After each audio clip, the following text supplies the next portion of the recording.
आज हम यहां आकर कोमाराम भीम की याद करते हैं। वो आदिवासियों के लिए और इस देश के लिए लड़े थे और उनके जैसे ही हम आज भीमराव अंबेडकर जी की भी याद करते हैं।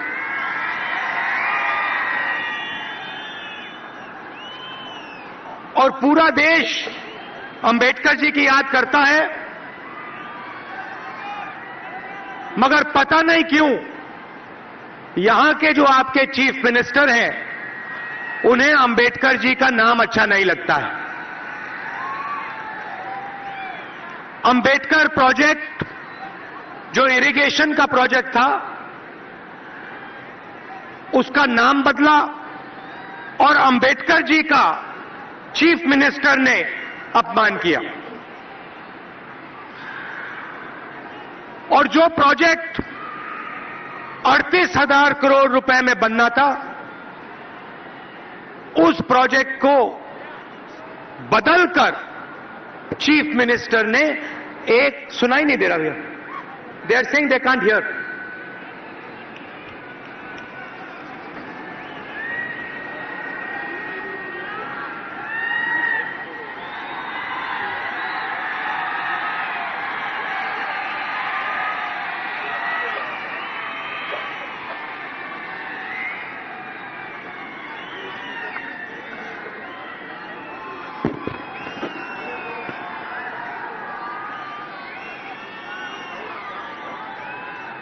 क्या हुआ? हाँ, बाइक के ऊपर चढ़ के वो वाइट हो गया, वो अब ठीक है। अब ठीक है। तो पूरा देश आज अंबेडकर जी की याद करता है और यहां के जो चीफ मिनिस्टर हैं वो अंबेडकर जी का अपमान करते हैं। अंबेडकर जी के नाम का एक प्रोजेक्ट 38,000 करोड़ रुपए का एक प्रोजेक्ट चीफ मिनिस्टर ने बदला, नाम बदला, उसको नया नाम दिया, कलेश्वरम प्रोजेक्ट का नाम दिया और 1 लाख करोड़ रुपए का उसका नया बजट बनाया। जो काम 38,000 करोड़ रुपए में किया जा सकता था उसे चीफ मिनिस्टर ने 1 लाख करोड़ रुपए में बदला। और आप जानते हो, अपमान किया अंबेडकर जी, मगर आप जानते हो कि 1 लाख करोड़ रुपए का प्रोजेक्ट क्यों बना? क्योंकि आपके चीफ मिनिस्टर भ्रष्टाचार करना चाहते हैं कि तेलंगाना का जो पैसा है, तेलंगाना की जनता का जो पैसा है, वो आपसे छीनना चाहते हैं। एक और उदाहरण देता हूं, राजीव सागर प्रोजेक्ट और इंदिरा सागर प्रोजेक्ट जिसकी ओरिजिनल कॉस्ट 2,500 करोड़ रुपए थी, उसकी नई कॉस्ट रीडिजाइन करके 12,000 करोड़ रुपए में चीफ मिनिस्टर ने नया प्रोजेक्ट बनाया है। तो जहां भी आप देखें चीफ मिनिस्टर भ्रष्टाचार करते रहते हैं। पूरा का पूरा फायदा उनके परिवार को मिलता है, उनके रिश्तेदारों को मिलता है और आदिवासियों को, किसानों को, मजदूरों को, दलितों को, अल्पसंख्यकों को नुकसान होता है। यूपीए की सरकार थी, आदिवासियों के लिए हम आदिवासी बिल लाए थे। आपकी जमीन की रक्षा और जो आपका है, चाहे वो जल हो, जंगल हो या आपकी जमीन हो, उसका पूरा का पूरा फायदा आपको देने के लिए हम आदिवासी बिल लाए थे। उसी प्रकार हम किसानों की रक्षा करने के लिए जमीन अधिग्रहण बिल लाए। पहले क्या होता था, किसी भी प्रदेश का चीफ मिनिस्टर किसी भी किसान से या आदिवासी से उसकी जमीन छीन लेता था, बिना पूछे जमीन छीनी जाती थी और किसान को, आदिवासी को सही रेट नहीं दिया जाता था। हम पार्लियामेंट में जमीन अधिग्रहण बिल लाए और बहुत लंबी लड़ाई हुई, हम लड़े और आपके लिए, किसानों के लिए हम जमीनी अधिग्रहण बिल लाए, जिसके माध्यम से किसान की जमीन की रक्षा हो। बिल के आने के बाद किसान से बिना पूछे जमीन नहीं ली जा सकती, और अगर किसान से जमीन ली जाए तो मार्केट रेट से 4 गुना ज्यादा पैसा किसान के बैंक अकाउंट में जाना था। दिल्ली में मोदी जी और तेलंगाना में केसीआर ने जमीन अधिग्रहण बिल को रद्द करा। मोदी जी ने पूरी कोशिश की कि किसान को अपनी जमीन का सच्चा पैसा ना मिले। 3 बार उन्होंने लोकसभा में जमीन अधिग्रहण बिल को खत्म करने की कोशिश की, और हमारे जो एमपीज थे उनके खिलाफ खड़े हुए, उनके साथ हम लड़े और उनको हमने रोका। अंत में जब बीजेपी के नेताओं को मोदी जी को बात समझ आई कि कांग्रेस पार्टी पीछे हटने वाली नहीं है, तो उन्होंने अपने चीफ मिनिस्टर से कहा कि बिल को स्टेट में रद्द करो। नेशनल लेवल पे हम इस बिल को बदल नहीं सकते हैं, बिल को आप स्टेट लेवल पे रद्द करो। और उस बिल को केसीआर ने तेलंगाना में खत्म करने का काम किया। तो आज जब किसान से जमीन ली जाती है तो किसान से पूछा नहीं जाता है और किसान को सही रेट नहीं मिलता है, और जब आदिवासियों से जमीन ली जाती है उन्हें बताया नहीं जाता, उनसे पूछा नहीं जाता है, उनको धकेल के परे किया जाता है। और मैं आपको आश्वासन देना चाहता हूं कि जैसे ही कांग्रेस पार्टी की सरकार दिल्ली में आएगी और तेलंगाना में आएगी तो हम आपका जो आदिवासी बिल है और जो जमीनी अधिग्रहण बिल है उसको हम लागू करके दिखाएंगे, और जो आपका हक है, किसानों का हक है, आदिवासियों का हक है, वो हम आपको दे के देंगे, दिलवा के दिखाएंगे। यहां पे किसानों की भी समस्या है।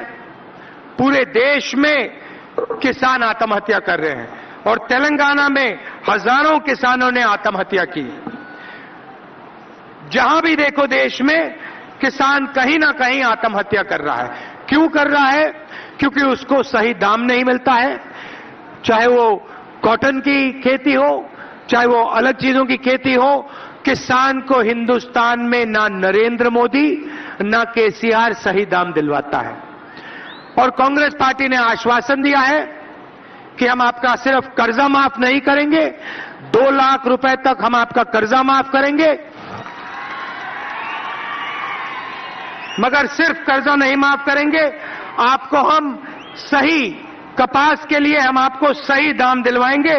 7,000 रुपए तक हम आपको कपास के लिए दाम दिलवाएंगे,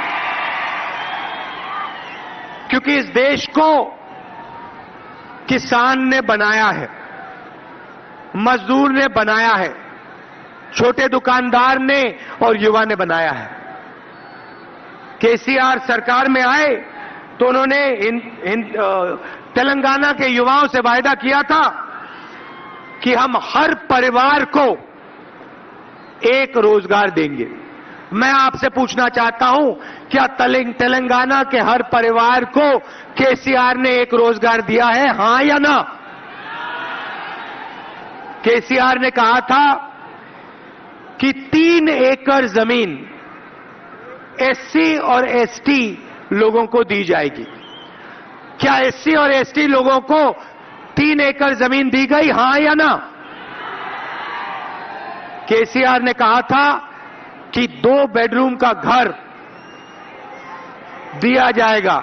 क्या आपको मिला? आपको मिला 2 बेडरूम का घर? 12% रिजर्वेशन एसटीज के देने की बात की थी। क्या आपको आदिवासियों को 12% रिजर्वेशन मिला? हर घर को पीने का पानी देने की बात की थी। क्या हर घर को तेलंगाना में पीने का पानी मिला? अच्छा, दूसरी तरफ नरेंद्र मोदी ने वायदा किया हर परिवार को 15 लाख रुपए बैंक अकाउंट में देने का। मिल गया? मिल गया किसी को?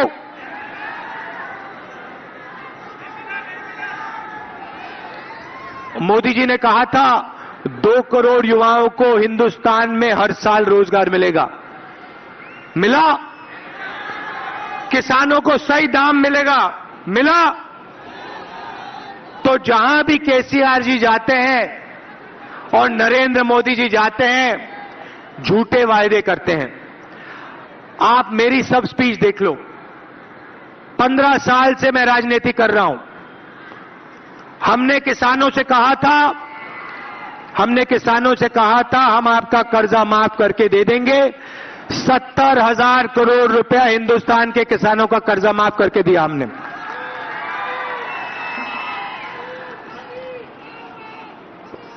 हमने जमीन की लड़ाई लड़ी, हिंदुस्तान के गरीब लोगों को मनरेगा दिलवाया, भोजन का अधिकार दिलवाया और आपकी रक्षा की, आपका प्रोटेक्शन किया। कल भाषण में नरेंद्र मोदी जी ने कहा कि कांग्रेस पार्टी ने गरीबों के लिए कुछ नहीं किया। नरेंद्र मोदी जी ने हिंदुस्तान के गरीबों से मनरेगा छीना। हिंदुस्तान के गरीबों से नरेंद्र मोदी जी ने भोजन का अधिकार छीना। नरेंद्र मोदी जी ने राफेल मामले में अपने मित्र अनिल अंबानी को 30,000 करोड़ रुपए भ्रष्टाचार करके दिलवाया। और शायद नरेंद्र मोदी जी भूल गए हैं कि यूपीए की सरकार ने 10 साल में करोड़ों लोगों को गरीबी से निकालने का काम किया। 10 साल में यूपीए की सरकार ने सबसे ज्यादा गरीबों को गरीबी से निकालने का काम किया है। राफेल मामले के बारे में आपने सुना है राफेल के मामले में? आपको याद है कि प्रधानमंत्री ने कहा था मैं प्रधानमंत्री नहीं बनना चाहता हूं, मैं चौकीदार बनना चाहता हूं। याद है आपको?